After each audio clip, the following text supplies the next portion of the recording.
अस्सलाम वालेकुम नाजरीन, आप देख रहे हैं नया पाकिस्तान और मैं हूं शहजाद इकबाल। वफाकी हुकूमत ने कोरोना की संगीन सूरत हाल के बावजूद मुल्क में मुकम्मल लॉकडाउन लगाने से इनकार कर दिया है, मगर अपोजिशन हुकूमत से मुल्क में मुकम्मल लॉकडाउन लगाने का मुतालबा कर रही है। मुल्क में कोरोना वायरस की तीसरी लहर शिद्दत इख्तियार कर गई है। केसेस की मुस्बत शरह और अमवात में तशवीशनाक हद तक इजाफा हो गया है। पिछले 24 घंटों में मुल्क में 157 अमवात हुई हैं, जो वबा के आगाज से लेकर अब तक एक रोज में होने वाली सबसे ज्यादा अमवात हैं। जबकि दूसरी तरफ मुल्क में कोरोना की मुस्बत केसेस की शरह भी 10% से बढ़कर 11.27% हो गई है। पिछले 24 घंटे में मुल्क में कोरोना वायरस के 5,908 नए केसेस रिपोर्ट हुए हैं। इस संगीन सूरत हाल में दारुल हुकूमत इस्लामाबाद और पंजाब के अक्सर शहरों के अस्पतालों में वेंटिलेटर्स और ऑक्सीजन बेड्स तकरीबन फुल कैपेसिटी तक पहुंच चुके हैं। इस्लामाबाद के सबसे बड़े अस्पताल पिम्स में कोरोना मरीजों के लिए बेड्स भर गए हैं, जबकि पोली क्लिनिक अस्पताल में बेड्स की कमी की वजह से इमरजेंसी सर्जरीज के अलावा तमाम तयशुदा सर्जरीज को गैर मुय्यना मुद्दत तक के लिए मुलतवी कर दिया गया है। हालात की संगीनी को देखते हुए वफाकी हुकूमत ने अब यह ऐलान किया है कि अगर एक हफ्ते तक मामलात इसी तरह आगे बढ़ते रहे तो हुकूमत को लॉकडाउन की तरफ जाना पड़ेगा। अल्टीमेटली लोगों की ज़िंदगियां अगर ख़तरे में आएंगी तो फिर ये मईशत जो है ज़ाहिर है ये पीछे रह जाएगी और लोगों की ज़िंदगियां ज़्यादा अहम जो हैं वो हैं।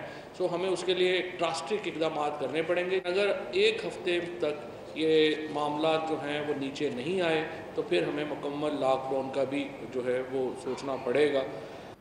वफाकी वज़ीर इत्तलात फवाद चौधरी कह रहे थे कि अगर एक हफ्ते तक हालात दुरुस्त नहीं होते तो मुकम्मल लॉकडाउन की तरफ जाना पड़ सकता है। फवाद चौधरी ने यह भी बताया है कि इस वक्त पंजाब के अक्सर शहरों के अस्पतालों में तकरीबन तमाम वेंटिलेटर्स भर चुके हैं। गुजरावाला में 88% वेंटिलेटर्स इस्तेमाल में हैं, मुल्तान में 85% और लाहौर में 83% वेंटिलेटर्स इस वक्त ज़ेरे इस्तेमाल है। इसी तरह हर गुजरते दिन के साथ ऑक्सीजन बेड्स की भी कमी होती जा रही है। कल वफाकी वज़रा ने इस खतरे का इशारा भी दिया था कि इस वक्त मुल्क की पैदावार की 80 से 90% ऑक्सीजन ज़ेरे इस्तेमाल है।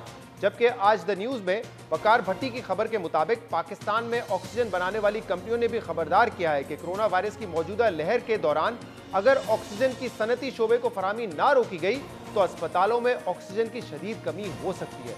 खबर के मुताबिक हुकाम ने इस खतरे का भी इजहार किया है कि अस्पतालों को मुसलसल ऑक्सीजन की फराहमी ना हुई तो पाकिस्तान में भी भारत जैसी सूरत हाल पैदा हो सकती है। कोरोना के बढ़ते फैलाव के बाद वफाकी हुकूमत ने कल SOPs पर अमल दरामद करवाने के लिए फौज की मदद तलब की थी, जिसके बाद इस्लामाबाद में कोरोना वायरस और SOPs पर अमल दरामद करवाने के लिए फौज सड़कों पर आ गई है। और आज NCOC ने सूबों को भी यह इख्तियार दिया है कि अगर वो चाहें तो सूबों में भी फौज की मदद हासिल कर सकते हैं।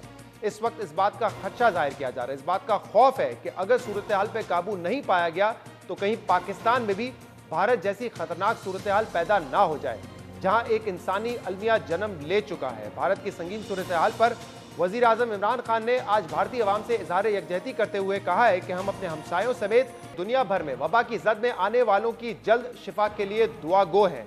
इंसानियत पर हमला आवर इस आफत का हमें मिलकर मुकाबला करना चाहिए। भारत में इस वक्त कोरोना वायरस की दूसरी लहर ने तबाही मचा दी है, जिसकी वजह से यहां भी हुकूमत पर दबाव बढ़ता जा रहा है कि हुकूमत जल्द से जल्द मुकम्मल लॉकडाउन का ऐलान करे, इससे पहले के हालात काबू से बाहर आ जाएं। चेयरमैन पाकिस्तान पीपल्स पार्टी बिलावल भुट्टो जरदारी ने आज अपने बयान में कहा है कि पंजाब और खैबर पख्तूनख्वा में कोरोना वायरस हुकूमती नाअहली की वजह से बेकाबू हुआ है। अगर बर वक्त लॉकडाउन कर लिया जाता तो कोरोना वायरस के फैलाव से बआसानी बचा जा सकता था। इमरान खान को समझना होगा कि कोरोना वायरस को काबू किए बगैर मुल्क में माशी सरगर्मियों को तेज करना नामुमकिन है। दुनिया कोरोना वैक्सीन लगाकर वबा से बाहर निकल रही है, मगर बदकिस्मती से मुल्क में वैक्सीन ना होने के बराबर है। ये बिलावल भुट्टो जरदारी का कहना था। तो बिलावल भुट्टो जरदारी हुकूमत पर तनकीद कर रहे हैं और एक मरतबा फिर यह देखा जा रहा है कि लॉकडाउन के मामले पर सिंध और वफाकी हुकूमत के दरमियान इख्तलाफ है। इसके अलावा ताजिर बरादरी ने भी कहा है कि 6 बजे के बाद दुकानें बंद करने का जो फैसला है उसको हम मुस्तरद करते हैं, दुकानें खुली रखी जाएंगी। इस पर हम पहले बात करेंगे, जिसके लिए हमें ज्वाइन करेंगे काशिफ चौधरी, मरकजी सदर हैं अंजुमन ताजरान। बहुत बहुत शुक्रिया काशिफ चौधरी साहब, आपने हमें ज्वाइन किया। काशिफ साहब, ये कल फैसला हुआ है कि 6 बजे के बाद पूरे मुल्क भर में दुकानें बंद कर दी जाएंगी ताकि कोरोना का जो फैलाव है उसको काबू में रखा जा सके। ताजिर बरादरी ने मुस्तरद किया है इसको, क्यों? शहजाद इकबाल साहब, हमें यह समझ नहीं आती कि फ़ैसला साजी के वक़्त हुकूमत क्यों ताजर तंजीमों को, पाकिस्तान के चैम्बर्स को, पाकिस्तान के मईशत के स्टेक होल्डर्स को एतमाद में नहीं लेती। हुकूमत ने यकतरफा तौर पर यह फ़ैसला कर दिया कि 6 बजे मार्केटें बंद और हफ्ता इतवार को छुट्टी की जाएगी।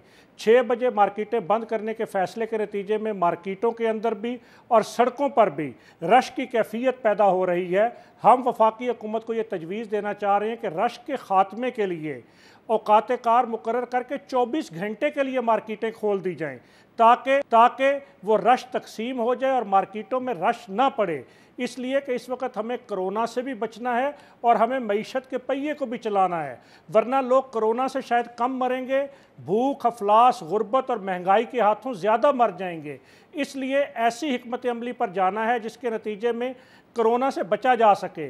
और मैं पाकिस्तान के ताजरों का सदर होने के नाते ये बात कहना चाहता हूँ कि पाकिस्तान के ताजर, पाकिस्तान की सनती तंजीमें मुल्क भर के ताजरों को वैक्सीन लगवाने के लिए तैयार हैं। हुकूमत इस हवाले से हमें सहूलियात मुहैया करे, हम ख़रीद कर वैक्सीन लगाने के लिए तैयार हैं ताकि पाकिस्तान में मुआशी सरगर्मियाँ चलती रहें। काशिफ साहब देखें, मईशत का एहसास है हुकूमत को, गरीब का एहसास है, इसीलिए कल भी वजीर आजम ने कहा कि हम मुकम्मल लॉकडाउन की तरफ नहीं जाना चाहते, लेकिन अगर हालात हमारे हाथ से निकल गए, कहीं खुदा ना खास्ता इंडिया जैसी सूरत हाल होगी तो हमें मुकम्मल लॉकडाउन की तरफ जाना पड़ेगा। तो ताजिरों से मुलाकात करके अगर आप ये तजवीज़ देते कि 24 घंटे दुकानें खुली रखें, तो वो बाजार तो आज भी खुले हुए थे, मतलब कल से पहले खुले हुए थे, क्या फ़र्क पड़ा? कोरोना तो फैल रहा है ना उस वजह से। देखिए, उसके लिए हमारे पास काबिल अमल तजावीज़ हैं कि कारोबारों के मुख्तलिफ सेक्टर्स बनाते हुए मुख्तलिफ कारोबारों को मुख्तलिफ औकात के लिए खोल दिया जाए और 24 घंटे कारोबार चलते रहें। मतलब बिल्डिंग से मुतल्लिक़ कारोबारों को ऐसे घंटे दिए जाएं जिसके अंदर सिर्फ वो खुले हों।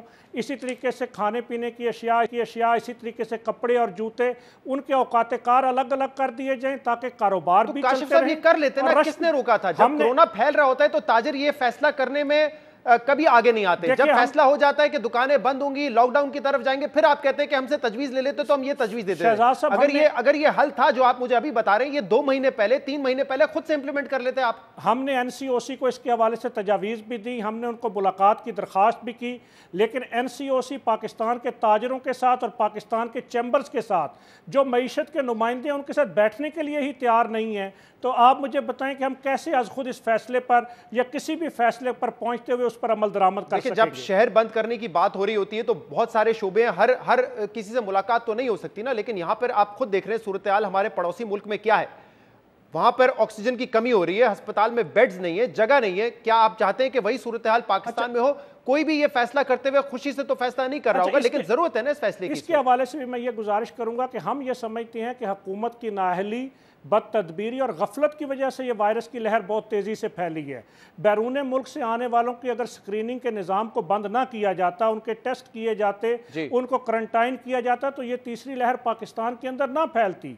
इसी तरीके से ये जो पहली लहर के बाद हुकूमत को वक्त मिला था, हुकूमत की नाअहली अपनी जगह, लेकिन हर शख्स ने जिम्मेदारी लेनी है जो कि SOPs को फॉलो नहीं करता, जो मास्क नहीं पहनता, जो रश वाली जगह पे जाता है, उसको भी जिम्मेदारी लेनी पड़ेगी। और अगर आज मुश्किल फैसले लेने पड़ रहे हैं तो हम सब की वजह से लेने पड़ रहे हैं, जिन्होंने एहतियात नहीं किया, जिन्होंने SOPs को फॉलो नहीं किया, जिसमें ताजिर बरादरी भी है, जो कि वक्त आने पे, मुश्किलात आने पे ये कहती है कि हम किसी ग्राहक को सौदा नहीं बेचेंगे जब तक वो मास्क पहन के नहीं आएगा, लेकिन ये बात फॉलो नहीं होती जब प्रेशर हट जाता है। तो देखिए, हम SOPs पर अमल दरामद के लिए तैयार हैं। सर क्यों नहीं किया अब तक? क्यों नहीं किया? तैयार क्यों है? करते ना, पिछले 1 साल से कोरोना है उस वक्त भी करते, आप क्यों नहीं करते? हम तो SOPs पर अमल कर रहे थे, लेकिन मसला ये है कि हुकूमत खुद जलसों के अंदर, इंतखाबी मुहिम के अंदर, इलेक्शन के अंदर, अपोजिशन खुद जलसे और जुलूसों के अंदर मसरूफ थी।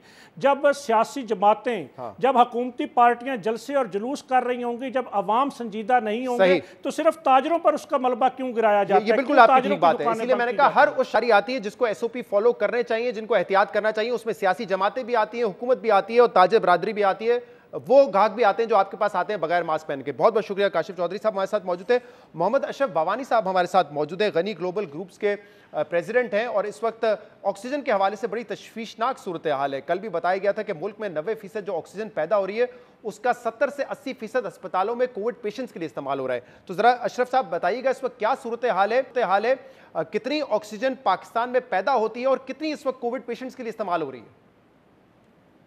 अस्सलाम वालेकुम, शुक्रिया शहजाद साहब। देखें, पिछले 2-3 माह में ग्रेजुअली पंजाब में और KPK में हॉस्पिटल्स पे प्रेशर पड़ता गया है और सप्लाई ऑफ ऑक्सीजन, इंडस्ट्री जो ऑक्सीजन बना रही है, जो कंपनियां बना रही हैं ऑक्सीजन, वो मुस्तकिल सप्लाई कर रही हैं। और इस वक्त तकरीबन बड़े बड़े हॉस्पिटल जितने भी KPK और पंजाब के हैं, जी उनमें कंजम्पशन 2 से 3 गुना के करीब बढ़ चुकी है, जो जाहिर है ज़्यादातर कोरोना पेशेंट्स को जा रही है।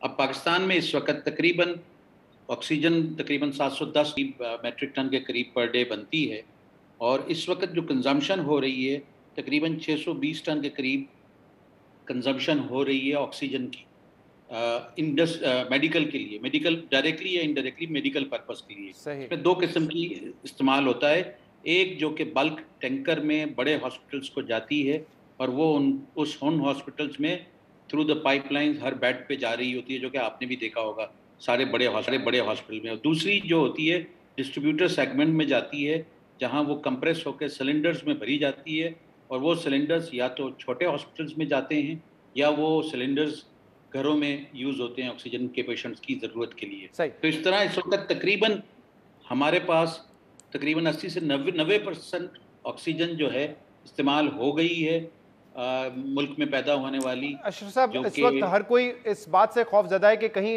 हमारे यहाँ भी सूरत हाल इंडिया वाली ना हो, जहाँ के ऑक्सीजन की शॉर्टेज है वो रशिया से इंपोर्ट करने की बात कर रहे हैं। तो जरा आप बताइएगा कि हमारे पास गुंजाइश कितनी है, ऑल्टरनेट्स क्या हो सकते हैं अगर मजीद हमें ऑक्सीजन की जरूरत हो? क्या इंडस्ट्री की ऑक्सीजन बंद करके मजीद अस्पतालों को दी जा सकती है? कितनी गुंजाइश इस वक्त बाकी है सिस्टम में? इस वक्त तकरीबन 80 से 90 टन, यानी 710 टन की अगर टोटल प्रोडक्शन है, तो 80 से 90 टन या 100 टन के करीब ऑक्सीजन वो है जो कि इंडस्ट्री को जा रही है, जिसमें स्टील के प्लांट्स हैं, गडानी कटिंग एक्टिविटी है, इस तरह मुख्तलिफ इंडस्ट्रीज़ में जा रही है, जिससे जो इंडस्ट्री की रिक्वायरमेंट है।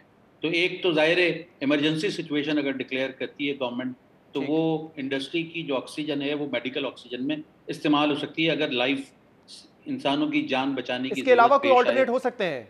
उसके अलावा जो दूसरा ऑल्टरनेट है, उसके लिए दुनिया में से इंपोर्ट की जा सकती है, जैसे दुबई है, सिंगापुर है, शारजा है। सही। और वहाँ से ISO के बड़े टैंक्स मंगवाए जा सकते हैं, जो कि शिप के थ्रू आते हैं। ठीक है। और वो उसको एक बड़ा शिप में लोड करके टैंकर्स, जिसको ISO टैंक्स कहते हैं, उसके थ्रू आया जा सकता है, और उसी ISO टैंक के थ्रू कंट्री भर में सप्लाई। बहुत शुक्रिया मोहम्मद अशरफ बाबानी साहब हमारे साथ मौजूद है। 90% इस वक्त जो पाकिस्तान में ऑक्सीजन प्रोड्यूस होती है वो अस्पतालों को दी जा रही है, जिसमें मेजॉरिटी कोविड पेशेंट्स के लिए है। सूरत हाल संगीन हो सकती है अगर मजीद 7-8 दिन यही सूरत हाल रही पॉजिटिव केसेस की और वो पेशेंट्स की जो कि हॉस्पिटलाइज हो रहे हैं, तो फिर ऑक्सीजन पे मजीद दबाव आ सकता है। नासिर हुसैन शाह साहब इस वक्त हमारे साथ मौजूद है, वज़ीर इत्तलात हैं सिंध के। बहुत बहुत शुक्रिया नासिर साहब, आपने हमें ज्वाइन किया। कल वज़ीर आला सिंध मौजूद थे मीटिंग में भी, और इसके बाद फैसला ये हुआ है, इस वक्त हुकूमत कहती है कि हम अगर SOPs को इम्प्लीमेंट करवा लें, 70-80% भी इम्प्लीमेंट करवा लें, तो हमें मुकम्मल लॉकडाउन की ज़रूरत नहीं होगी उन शहरों में भी जहां पर इस वक्त पॉजिटिव केसेस की शरह ज़्यादा है। लेकिन बिलाल भुट्टो साहब ने आज तनकीद की, उन्होंने कहा कि बहुत पहले ही लॉकडाउन कर देना चाहिए था। वजह क्या है कि आप नहीं समझते SOPs इम्प्लीमेंट करवा के अभी भी सूरत हाल पर काबू पाया जा सकता है? बिस्मिल्लाहिर्रहमानिर्रहीम, अल्लाहुम्मा सल्ली अला मुहम्मदिन व आले मुहम्मद। देखें, सूरत हाल इंतहाई तशवीशनाक है, और फिर आपने देख लिया नेबरिंग कंट्री जो है हमारा, उसमें क्या हालात हैं इस वक्त। तो इसीलिए हमने अभी से ही इस पर इम्प्लीमेंट करना है। और चेयरमैन बिलावल भुट्टो ज़रदारी साहब के विज़न के मुताबिक सिंध गवर्नमेंट ने अपने हॉस्पिटल्स में बहुत ज़्यादा इस पर फोकस किया कि कोविड रिलेटेड जितनी भी फैसिलिटीज़ हम लोग इन्हांस कर सकें वो हमने की। और यही वजह है कि आपको परसेंटेज जो है यहाँ पे सिंध में कम मिलेगी। और फिर इस वक्त हमारे पास अवेलेबिलिटी भी है, वेंटिलेटर्स की भी, HBD की भी, वो जो दीगर बेड्स हैं, दीगर फैसिलिटीज़ हैं पूरे सूबे में, और कराची में भी इस वक्त ये सारी चीज़ें मौजूद हैं। लॉकडाउन की जो बात है, ज़ाहिर है हमें उसकी तरफ जाना चाहिए, लेकिन जिस तरह वफाकी सूबाई हुकूमतों ने मिलकर एक प्लान बनाना है कि जो हमारी ताजिर बिरादरी है या छोटे कारोबार वाले हैं, उनका भी ख्याल रखा जाए। SOPs की बात जहाँ तक हो तो पूरी कोशिश की जाती है उस पर अमल कराने की, और लेकिन उस पर अमल नहीं होता। उसकी वजह क्या है? उसकी वजह है ये जो मिक्स मैसेजेस जा रहे हैं हमारी हुकूमत की तरफ से, या जो एक सिग्नल्स टाइप जाते हैं वफाकी हुकूमत की तरफ से कुछ और, सूबाई हुकूमतों की तरफ से कुछ और। तो ये भी लोगों के ऊपर असरअंदाज होते हैं। अभी बिल्कुल ये भी है कि जो पॉलिटिकली चीज़ें होती हैं वो भी असरअंदाज होती हैं, लोग देखते हैं कि इस ये वक्त सारा तो कुछ हो रहा है, मेरे ख्याल से हर कोई क्यों तशवीश का प्रेशर इजहार कर रहा है, जो डाला जा रहा सूरत हाल है उस पर, लेकिन हिकमत अमली मुख्तलिफ है। तो अगर आप समझते हैं कि मुकम्मल लॉकडाउन ही हल है, तो क्या सिंध हुकूमत इस बात पर गौर कर रही है कि सिंध के वो अजला, वो शहर जहां पे ज्यादा है कोरोना वायरस, वहां पर लॉकडाउन कर दिया जाए, मुकम्मल लॉकडाउन कर दिया जाए उन शहरों में? ये फैसला सिंध हुकूमत कर सकती है? जी बिल्कुल, हमारी टास्क फोर्स की मीटिंग हुई है, कल भी मीटिंग हुई, जिसके बाद फिर प्राइम मिनिस्टर साहब की मीटिंग थी जिसमें मैं भी था, सीएम साहब भी थे, हम जितने टास्क फोर्स है सब लोग उसमें थे। तो देखिए, हमने तो पहले दिन से कहा था, और सीएम साहब ने तो काफ़ी दिन पहले इस्लामाबाद जाके रिक्वेस्ट की थी प्राइम मिनिस्टर साहब से कि जो इंटर प्रोविंशियल ट्रांसपोर्ट है, दीगर चीज़ें, उन पर उनको बंद किया जाए शुरू में, ताकि ये एक दूसरी तरफ ट्रांसमिट ना हो सके, इसका फैलाव रोका जाए। लेकिन उस पर भी अमल नहीं हुआ। लॉकडाउन के लिए भी हम तैयार हैं, लेकिन देखें अब सीरियसनेस है, वफाकी हुकूमत भी कह रही है, प्राइम मिनिस्टर साहब ने कल खुद कहा कि अगर यही हालात रहे तो मुकम्मल लॉकडाउन की तरफ जाएंगे। बल्कि आपने देख लिया कि उन्होंने हमारे, लेकिन अगर आप समझते हैं कि ये दुरुस्त हिकमत अमली है, पाक फौज के तो जवान भी उन शहरों में, सिंध के उन शहरों में जहां पर ज्यादा है केसेस, तो अपने तौर पे आप ये फैसला क्यों नहीं कर रहे? आप सिर्फ वफाक से क्यों उम्मीद लगा के बैठे हैं इस बात की? देखें, उसके लिए कोर्ट की तरफ से भी बाइंडिंग है और हमने मिलकर फैसला करना है। देखिए, हमने कभी भी वफाक के किसी फैसले को जो बेहतरी के लिए हो हमने रद्द नहीं किया, लेकिन हम जब भी कोई फैसला करते हैं, जब भी कोई बात करते हैं, उसको पॉलिटिसाइज किया जाता है, पॉइंट स्कोरिंग की जाती है, जो इंतहाई नामुनासिब है। ये कौमी इशू है। साहब, ये पहली वेव में तो हमने बात सुनी थी कि फैसले ऐसे हमारे यहाँ इस तरह के हालात हों, यकसा हो, लेकिन इसके बाद तो हमने देखा है कि हर हुकूमत अपने तौर पे फैसला करती है। पंजाब में, इस्लामाबाद में स्कूल्स बंद थे, आप लोगों ने स्कूल खुले रखने का फैसला किया। मैं बेशुमार मिसालें दे सकता हूं जहां पे हर सूबे ने अपने तहत फैसला किया है, दुनिया भर में ये देखा गया है। देखिए मैं आपको ऐसा कहूँ, इतने ज़्यादा इस तरह की सूरत हाल नहीं रही।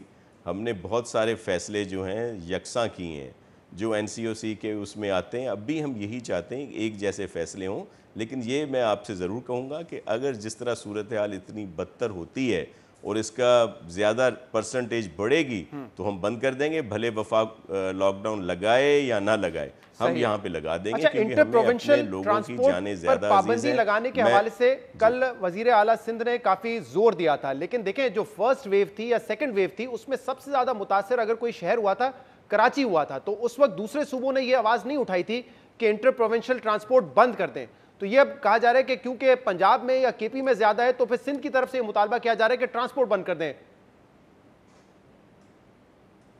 देखें, आपको याद होगा कि हमने तो ट्रांसपोर्ट बंद कर दी थी, सिंध ने तो उस वक्त भी कर दी थी बंद। यहाँ से लोगों को जाने के लिए हम नहीं चाहते थे कि अगर जो यहाँ पे, अगर अब बकौल आपके कि यहाँ पे परसेंटेज ज़्यादा थी, हालांकि ऐसा कभी नहीं रहा, तो अगर यहाँ थी तो हमने तो अपने दूसरे इलाकों को, पूरा पाकिस्तान हमारा है। फर्स्ट वेव और सेकंड वेव में जो 40% केसेस हैं वो कराची से थे। खासतौर पे सेकंड वेव में पंजाब और KP कुछ हद तक महफूज रहा था, ज्यादा केसेस सिंध और सिंध के शहर कराची में थे। ऐसा बिल्कुल नहीं था, मैं आपका रिकॉर्ड दुरुस्त करवा दूं। ये सिर्फ उसमें था जो सामने चीज़ें आती थी, क्योंकि वहाँ पे उन्होंने प्रॉपर आइडेंटिफिकेशन करके टेस्ट नहीं किए थे। हमारे यहाँ पहले दिन से प्रॉपर इंतजामात थे कि जो भी बाहर से आए या जहाँ पे पॉजिटिव आए, उस पूरे इलाके के टेस्ट कराते थे। हम सही तरीके से टेस्ट करते थे, इसी वजह से उस वक्त हमारे अदाद शुमार ज्यादा थे। ये बाद में हुआ जब ये सारी चीजें आई, तो आपने देख लिया कि दीगर सूबों के नंबर्स भी, बहस हमारी बड़ी तवील हो जाएगी। लेकिन अब आज ये भी फैसला हुआ है, दोबारा NCOC ने कहा है कि जिस सूबे को फौज की मदद लेनी है वो ले सकते हैं। तो क्या सिंध में आप समझते हैं कि SOPs इंप्लीमेंट करवाने के लिए फौज तलब करने की जरूरत होगी, फौज की मदद की जरूरत होगी, और क्या ये करेगी सिंध हुकूमत? जी बिल्कुल, मैं वैसे आपको कहूँ, फौज हमारे साथ होती है इसमें, जितने भी हमारे मीटिंग्स होती हैं उसमें सब हमें सपोर्ट करते हैं। जब जहाँ इस तरह की ज़रूरत होगी, बिल्कुल इस वक्त भी पुलिस, रेंजर्स, दीगर लॉ इन्फोर्समेंट एजेंसीज के इदारे सब हमें सपोर्ट करते हैं। मैं SOPs में अमल दरामद की बात कर रहा हूँ, और जब भी ऐसी कोई जरूरत होगी तो बिल्कुल उसको के लिए क्या फौज की मदद हासिल करेगी सिंध हुकूमत? जी क्यों नहीं करेगी, इसमें कोई हर्ज ही नहीं है, हम बिल्कुल करेंगे। लेकिन सबसे पहले पुलिस है, रेंजर्स है, उनसे मदद लेंगे, उसके बाद फौज को भी रिक्वेस्ट करेंगे। और मैं आपको ये भी दोबारा दोहरा देता हूँ सर कि जो हमारी टास्क फोर्स है उसमें भी कोर 5 के ब्रिगेडियर साहब हैं, खुद कोर कमांडर साहब भी मीटिंग्स में आए हैं, जहाँ के जो GOCs हैं वो भी उसमें शामिल होते हैं, हम मिलकर काम करते हैं। सही है, मैं समझ गया हूं, लेकिन अभी तक SOPs पर अमल दरामद करवाने के हवाले से सिंध हुकूमत ने फौज की मदद तलब नहीं की है एज ऑफ नाउ। जी ऐसे हमने कोई रिटर्न में कुछ नहीं भेजा, लेकिन वैसे ऑन बोर्ड होते हैं, हम सब लोग मिलकर काम करते हैं जहाँ पे इस तरह की जरूरत है, क्योंकि हम अभी भी समझते हैं कि पुलिस जो है हमारी वो भी इस पर कंट्रोल कर सकती है। लेकिन देखिए हमारे अपने लोग हैं ना, हम उनकी वजह से ये सख्तियां करते हैं। हमें शौक नहीं है कि बिजनेस पर पाबंदी लगाएं, दीगर लोगों को रोकें, उससे सिंध गवर्नमेंट पर भी असर पड़ता है। लेकिन हमें बड़े मुश्किल फैसले होते हैं ये कि जिस पर ये इम्प्लीमेंट करवाना हो, लेकिन हम इम्प्लीमेंट जरूर करवाएंगे और उसमें फौज की जरूरत पड़ेगी तो बिल्कुल उनको नासिर साहब एक आखिरी सवाल, क्योंकि बिलावल भुट्टो ज़रदारी ने आज दोबारा इस बात पे भी तनकीद की है कि वैक्सीनेशन वफाकी हुकूमत ने नहीं मंगवाई। ये सवाल हम भी बार बार वफाकी हुकूमत से करते रहते हैं कि ये प्रोसेस बहुत स्लो है, अब तक ज्यादा लोगों को वैक्सीनेट हो जाना चाहिए था। लेकिन सिंध हुकूमत जब तनकीद करती है तो सवाल आपसे ये बनता है कि सिंध हुकूमत ने अब तक वैक्सीनेशन क्यों नहीं खरीदी है।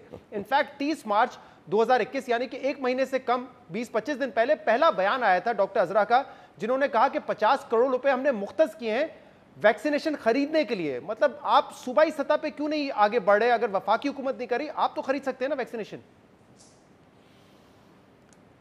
शहजाद साहब एक और अच्छा हुआ आपने ये पूछ लिया। आज भी एक मेरे बड़े मोहतरम वफाकी वजीर, पता नहीं रोज़े से थे या नहीं थे, सफ़र में नहीं रखा था, उन्होंने भी आज यहाँ के आकर कहा कि सिंध हुकूमत ने वैक्सीन के बारे में कुछ नहीं किया। हम पहले दिन से कह रहे हैं कि हमें इजाज़त दी जाए, हम वैक्सीन मंगाएं। हमने 1.5 अरब इनिशियली मुख्तस किए हुए हैं, और जब हमें फ़र्स्ट टाइम कहा गया कि जी आप मंगा सकते हैं, तो 10 मिलियन डोजेज के लिए हमने वहां पे लेटर लिखा। कुछ 3 महीने पहले मेरे प्रोग्राम में असद उमर साहब ने ऐलान किया था, उसके बाद वो दीगर मर्तबा ऐलान कर चुके हैं कि जिस सूबाई हुकूमत को वैक्सीनेशन मंगवानी है मंगवा ले, जो कि ड्रैब ने अप्रूव कर दी है। उन्होंने किसी ने पाबंदी नहीं लगाई है। कोई पाबंदी है कहीं पे तो मुझे बता दीजिए प्लीज। शहजाद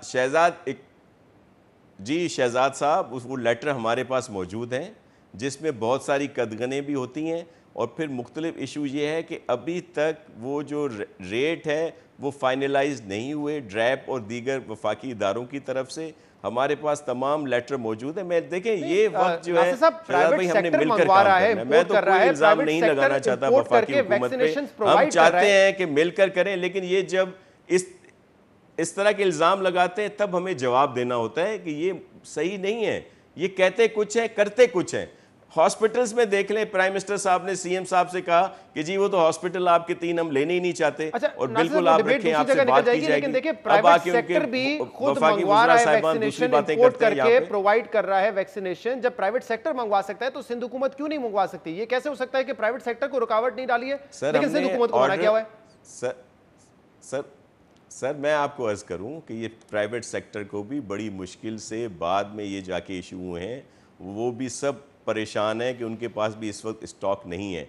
हमने डे फर्स्ट CM साहब ने कहा कि हमें ये मंगवा दें, जिस पर 2-3 इश्यूज थे। साइना फॉर्म जो है वो G2G वो इजाज़त दे रहे थे कि उसमें हम देंगे, जो उसकी दीगर आई थी उनके लिए हमने, तो मैं आपको अर्ज़ कर रहा हूँ कि काफ़ी अरसा पहले हमने 10 मिलियन 1 करोड़ डोजेस के लिए हमने कह दिया है। कब तक आ जाएंगी वो? हमने पैसे भी रखे हुए हैं, बल्कि जैसे मैंने कहा कि लास्ट ईयर चेयरमैन बिलावल साहब के विजन के मुताबिक हमने तो पूरा बजट दीगर जो है उसको कम करके सिर्फ हेल्थ के लिए रख दिया। 1 करोड़ वैक्सीनेशन की आप बात कर रहे थे कि अभी मेरे ख्याल से पाकिस्तान ने टोटल जो वैक्सीनेशन मंगाई है 25-30 लाख है, तो ये कब तक आ जाएंगी 1 करोड़ वैक्सीनेशन जिसका आप दावा कर रहे हैं? सर हमने ऑर्डर, सर मैं आपको लेटर, अगर शहजाद भाई ये दूसरे सेगमेंट में आप ये जरूर सिर्फ दिखा दीजिएगा। मैं आपके नंबर पर वो व्हाट्सएप कर देता हूं जो लेटर मैं आपसे पूछ रहा हूं नासिर हुसैन शाह साहब कि कब तक मुतवक्को है, कब तक आ जाएंगे ये वैक्सीनेशन 1 करोड़ जिसका ऑर्डर आप प्लेस कर चुके हैं? सर वो अभी मैं देखें उसमें जिस तरह ये बातें की जा रही हैं ना, मैं दोबारा कह दूं कि मैं इसको मुतनाज़ा नहीं बनाना चाहता। मुतनाज़ा सवाल ही नहीं कर रहा हूं, मैं सिर्फ आपसे पूछ रहा हूं कि सिंध की आवाम क्या एक्सपेक्ट करे ये 1 करोड़ वैक्सीनेशन कब तक आ जाएगी? मैं वही कह रहा हूं कि हमने वो सर उसमें अभी इश्यूज यही आ रहे हैं ना कि वो कभी जी वो रेट उसमें उसका प्रॉपर जो है सही नहीं हुआ, और अभी क्या ये रेट आप नहीं हुआ? ऐसे नहीं ड्रैफ्ट कर में सारे सकते, रेट ये दे मंगा चुकी सकते है, हैं। मैं अभी हाई आपके कोर्ट का प्रोग्राम फैसला आ में चुका है, आपके प्राइस मुकर्रर हो प्रोड्यूसर चुकी है। साहब को ये लेटर की कॉपी भेज रहा हूँ। सर मुझे लेटर, मैं आप पे सर, मैं यकीन आपको कर रहा हूँ नासिर लेटर साहब, भेज मैं रहा हूँ। आई अभी ट्रस्ट आपको यू भेज सर, रहा हूँ, आपने आप दिखा यकीनन दें ऑर्डर इस प्लेस पे। किया होगा। मैं सिर्फ जी। पूछ रहा हूँ एक्सपेक्टेड कब तक है, अवाम कब तक एक्सपेक्ट करे कि 1 करोड़ वैक्सीनेशन आ जाएगी उनके पास, सिर्फ ये सर सवाल है। उसमें कुछ जी, मैं कोई हतमी डेट नहीं दे सकता। देखें, इस वक्त हतमी डेट इसलिए नहीं दी जा सकती कि पूरी दुनिया में ये इश्यूज आ रहे हैं, और जो ऑर्डर प्राइवेट सेक्टर ने दिया हुआ है उनके वफाकी हुकूमत यही कह रही है कि पूरी दुनिया में सप्लाई शॉर्टेज है, इसलिए हमें भी एक ज्यादा बड़ी क्वांटिटी में टाइम लाइन दस्तयाब में नहीं हुई। दे सकता कि इस टाइम को। ठीक है, बहुत बहुत शुक्रिया। टाइम लाइन नहीं दे सकते, लेकिन कह रहे हैं कि 1 करोड़ वैक्सीनेशन का हमने ऑर्डर प्लेस कर दिया। उम्मीद करते हैं ये 1 करोड़ वैक्सीनेशन जल्दी आए ताकि सिंध की आवाम को भी मिले। वफाकी हुकूमत पे हम पहले ही कई मरतबा सवाल कर चुके हैं कि जो प्रोसेस है वैक्सीनेशन लगाने का और वैक्सीनेशन दस्तयाब होने का, वो भी बड़ा स्लो है, इसको तेज करने की जरूरत है। प्रोग्राम में ब्रेक शामिल करते हैं, इसके बाद मजीद बात करेंगे। वेलकम बैक नाजरीन। मरीम नवाज ने आज हल्का NA-249 की कैंपेन के लिए कराची जाना था, लेकिन उन्होंने अपना दौरा कैंसिल कर दिया और ये कहा कि कोरोना वायरस क्योंकि बहुत तेज़ी से फैल रहा है तो आवाम की जो सेहत है वो ज़्यादा इंपॉर्टेंट है, इसलिए उन्होंने अपना इलेक्शन कैंपेन का ये दौरा कैंसिल किया है। लेकिन पाकिस्तान पीपल्स पार्टी के हवाले से आज मरीम नवाज ने अहम बात की और ऐसा लगा है कि शायद मरीम नवाज साहिबा ने जो एक टेम्परेचर पीपल्स पार्टी और नून लीग के दरमियान बढ़ गया था, उस टेम्परेचर को कम करने की कोशिश की है। मरीम नवाज ने यह कहा है कि पीपल्स पार्टी कभी भी मेरा हदफ नहीं था। हमने जो तनकीद की जब पीपल्स पार्टी ने बाप से वोट लिए, वो एक असूली तनकीद थी, जाती तनकीद नहीं थी। और इस बात पर मैं पहले ही फैसला कर चुकी हूं कि सियासत करेंगे, एक दूसरे के खिलाफ इलेक्शन लड़ेंगे, लेकिन जाती नौयत की तनकीद एक दूसरे के खिलाफ नहीं की जाएगी। पीपल्स पार्टी मेरा हदफ नहीं है। मेरा एक बिलावल भुट्टो साहब के साथ अच्छा ताल्लुक़ है, पीपल्स पार्टी के दूसरे मेंबरान के साथ मेरा एक अच्छा ताल्लुक़ है। जो मुझे उस दिन कहना पड़ा सेनेट के लिए, बाप से जो वोट लिए थे, वो मैंने कहा, वो एक असूल की बात है। वो किसी की ज़ात पर हमला नहीं था, वो किसी पार्टी पर हमला नहीं था, वो एक असूल की बात थी जो मुझे करनी पड़ी। मैंने एक वादा किया था पाकिस्तान की आवाम से, और शायद कराची के जलसे में मैंने ये वादा किया था कि हम लोग पॉलिटिकल मैदान में लड़ेंगे, इलेक्शन लड़ेंगे एक दूसरे के ख़िलाफ़, लेकिन हम एक हद को क्रॉस नहीं करेंगे, ज़ातियात पर हमले नहीं करेंगे। क्या इस बयान के बाद नून लीग और पीपल्स पार्टी में जो दूरियां पैदा हो गई थी वो कम हो सकती हैं? इस पर बात करने के लिए हमारे साथ मौजूद हैं सीनियर सहाफ़ी और तज्ज़ियाकार हामिद मीर साहब। हामिद साहब, बहुत बहुत शुक्रिया, आपने हमें ज्वाइन किया। क्या मीर साहब आपको लगता है कि मरीम नवाज की जानिब से आज ये पैगाम था और इस किस्म के बयान के बाद जो दूरियां पैदा हो गई थी उसमें कोई कमी हो सकती है? मरीम नवाज साहबा ने पहली बात तो यह है कि जो उन्होंने आज कराची का दौरा मुलतवी किया कोरोना वायरस के फैलाव की वजह से, मेरा ख्याल है बहुत अच्छा फैसला था उनका, इसलिए उन्होंने लाहौर में ये मीडिया टॉक की। लेकिन इस मीडिया टॉक में एक और भी बात उन्होंने किया कि हम एक दूसरे के खिलाफ इलेक्शन लड़ रहे हैं, यानी पीपल्स पार्टी और मुस्लिम लीग नून, लेकिन हम एक दूसरे का हदफ नहीं है। लेकिन शहजाद साहब, अगर आपको याद हो तो ये जो सेनेट में अपोजिशन लीडर के मसले पे दोनों पार्टियों में जो टेंशन पैदा हुई है, तो इस टेंशन के दौरान ये पीपल्स पार्टी की तरफ से कहा गया था कि पीडीएम की तरफ से माफ़ी मांगी जाए उनकी। यानी पीडीएम की तरफ से माफ़ी कौन मांगेगा? एक तो मौलाना फजलुर रहमान साहब जो पीडीएम के सरबराह हैं, और दूसरे जनाब शाहिद हक़ान अब्बासी साहब जो कि जनरल सेक्रेटरी हैं। तो अभी तक शाहिद हक़ान अब्बासी साहब तो विलिंग नहीं है। 2-3 दिन पहले मैंने उनसे पूछा था कि आप माफ़ी मांगेंगे पीपल्स पार्टी से या नहीं मांगेंगे, क्योंकि शहबाज शरीफ साहब की रिहाई के बाद कुछ लोग ये अज्यूम कर रहे थे कि शायद शहबाज साहब पीपल्स पार्टी से मामला बेहतर करने की कोशिश करें। लेकिन शाहिद हक़ान अब्बासी साहब तो विलिंग नहीं है माफ़ी मांगने पे। तो अब अगर पीपल्स पार्टी माफ़ी उनसे नहीं मांगी जाती और शाहिद हक़ान अब्बासी या मौलाना फजलुर रहमान साहब जो हैं, जिन्होंने रास्ता इनको दिया है कि आप वापस आ जाएं, पेशकश किया आप वापस आ जाएं, तो ये माफ़ी मांगे बगैर चाहते हैं कि वो वापस आ जाए, तो मुझे मुश्किल लगता है पीपल्स पार्टी और मुस्लिम लीग नून। दूसरी बात यह है कि पहले भी ये मैं बात कह चुका हूँ कि जुलाई में इलेक्शन होने वाला है आज़ाद कश्मीर में, तो अगर तो वो इलेक्शन मुलतवी नहीं होता कोरोना वायरस की वजह से जी, तो दोनों पार्टियां एक दफा फिर आमने सामने आएंगी। तो मुझे नहीं लगता, जिस एक्सट्रीम पोजीशन पे चली गई पीपल्स पार्टी और जिस एक्सट्रीम पोजीशन पे मुस्लिम लीग नून चली गई, सही, तो अब इनका वापस आना मुझे मुश्किल लगता है। अच्छा मीर साहब, ये भी कहा जा रहा है कि ट्विटर पर तो मरीम नवाज काफी एक्टिव हैं, लेकिन पब्लिक अपीयरेंसेस उनकी हमने हालिया दिनों में बहुत कम देखी हैं। अब इस बात को इससे जोड़ा जा रहा है कि कल शहबाज शरीफ साहब रिहा हुए, आज मरियम नवाज ने प्रेशर कर दी आकर, और फिर ये भी कहा जा रहा है, जिस बात का तरफ आपने भी इशारा किया, कि शहबाज शरीफ से ये तवक्को थी कि वो पीपल्स पार्टी से जो है मामला सीधे करेंगे, तो उससे पहल मरियम नवाज साहबा ने भी कर लिया आज ये बयान देकर। देखिए, मरियम नवाज साहबा जो है, उन्होंने शहबाज शरीफ साहब की रिहाई के बाद उनको एक तो खुश आमदेद कहा है, ट्वीट्स भी किए हैं। दूसरी, आज जो उनकी प्रेस कॉन्फ्रेंस थी उसमें उन्होंने बात बड़ी वाज़ेह तौर पे कही है। उन्होंने कहा है कि सबसे ऊपर नवाज शरीफ साहब हैं, फिर शहबाज शरीफ साहब हैं, और मैं तो बिल्कुल बाद में आती हूँ। तो उन्होंने अपनी पोजीशन बड़ी क्लियर कर दिया है। उनका हम जबरदस्ती अगर शहबाज शरीफ साहब के साथ क्लैश बनाने की कोशिश करें तो और बात है, लेकिन मुझे नहीं लगता कि हुकूमत की तमाम तर कोशिश के बावजूद मरियम नवाज और शहबाज शरीफ जो है वो एक दूसरे से लड़ेंगे। और वो जो दावे थे शेख रशीद साहब के नून में से शीन निकलेगी, मुझे नहीं लगता कि वो वादे और वो दावे पूरे होंगे। बहुत बहुत शुक्रिया, बहुत बहुत शुक्रिया। हामिद मीर साहब हमारे साथ प्रोग्राम में शामिल करेंगे एक ब्रेक, इसके बाद एक और अहम इशू पे बात करेंगे। हमारे साथ रहिएगा।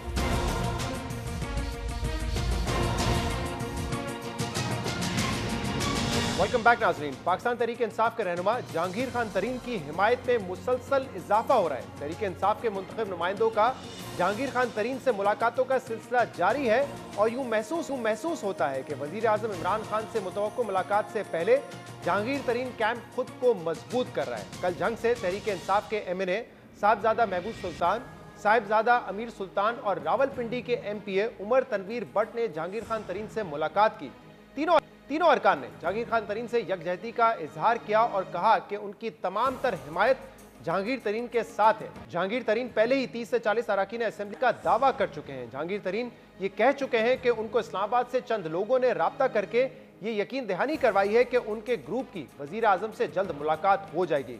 इस यकीन दहानी के बाद जहांगीर तरीन ने अपने घर पर अपने हामी अरकान के लिए इफ्तार पार्टी भी मुलतवी कर दी है। जहांगीर तरीन का कहना है कि इस्लामाबाद से ठंडी हवा चली है और जहांगीर तरीन मुतमईन है कि वजीर आजम इनके ग्रुप से जल्द मुलाकात करेंगे।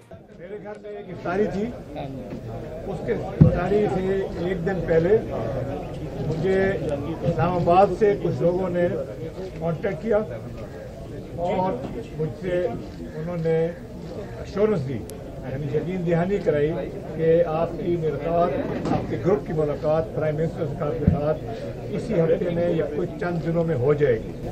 जहां जहांगीर तरीन कैंप में अरकान का इजाफा हो रहा है, वहीं वजीर आजम कैंप में भी हलचल देखने में आ रही है। कल गवर्नर पंजाब मोहम्मद सरवर, जिनको जहांगीर तरीन ग्रुप को मनाने का टास्क दिया गया है, उनसे जहांगीर तरीन ग्रुप के राजा रियाज, सूबाई वजीर अजमल चीमा और ख्याल कास्त्रो ने मुलाकात की। मुलाकात में चौधरी मोहम्मद सरवर ने वक्त को यकीन दिलाया है कि वो उनकी वजीर आजम से जल्द मुलाकात के लिए अपना किरदार अदा करेंगे। एक तरफ तो मुलाकात की बातें हो रही हैं, लेकिन दूसरी तरफ वफाकी वजीर अली अमीन गंडापुर का एक सख्त बयान सामने आया है। जियो न्यूज से बात करते हुए उन्होंने कहा है कि वजीर आजम की जहांगीर तरीन से मुलाकात से इदारों पर दबाव बढ़ेगा और उनकी मुलाकात से नरम गोशे का तासुर जाएगा। इनका कहना था कि इदारों की रिपोर्ट में जहांगीर तरीन करप्शन में मुलविस पाए गए हैं। इमरान खान और काबीना इस केस में मुदाखलत नहीं करेंगे। कुछ बंदे दिखा के वो अब एक तरह का ब्लैकमेलिंग एक फैक्टर बीच में आ गया है। तो मैं नहीं समझता कि एक बंदा जिसके ऊपर केस चल रहा है और वो इस वक्त अंडर इंक्वायरी है, ऐसे अगर माहौल में मुलाकात होगी तो इदारों पे उसका दबाव आएगा ऐसी मुलाकात से कि वाकई कोई सॉफ्ट कॉर्नर है। अब जहांगीर तरीन का जो है वो बेसिकली उसने किया है बिजनेस के अंदर करप्शन, जो मनी लॉन्ड्रिंग टाइप उसने किया बिजनेस में की है। इदारों ने उसके ऊपर एक इंक्वायरी की है, उस इंक्वायरी की बुनियाद पर उन्होंने एक रिपोर्ट दी है।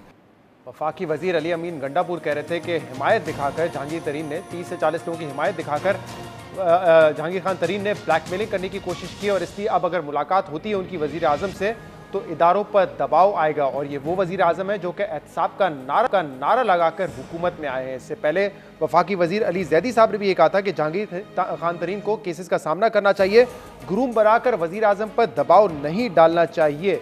इससे पहले अली जैदी भी ये बात कर चुके हैं। लेकिन अब मामला ये है कि हुकूमत में दो धड़े तो थे। एक धड़ा चाहता था कि मुफाहमत से मामलात को हल किया जाए, दूसरे धड़े का ये कहना था कि अगर एहतसाब के नारे से हम आए हैं और फिर मुलाकात करेंगे तो हमारी कमज़ोरी ये साबित होगी और फिर सवाल उठेंगे हमारे एहतसाब पे। तो ये दो राय हुकूमती हलकों से आ रही थी। लेकिन अब जहांगीर खान तरीन कह रहे हैं कि ठंडी हवा चल पड़ी है और जल्द वज़ीर आज़म मुलाकात करेंगे मेरे ग्रुप से, और देखना ये है कि उसके बाद किस किस्म के फैसले होते हैं। और क्या जहांगीर तरीन के साथ अगर मामला तय नहीं होते तो क्या पार्टी को वफाक और पंजाब में जहांगीर खान तरीन और उनका ग्रुप नुकसान पहुंचा सकेगा या नहीं। आज के प्रोग्राम में इतना ही, इजाज़त दीजिए।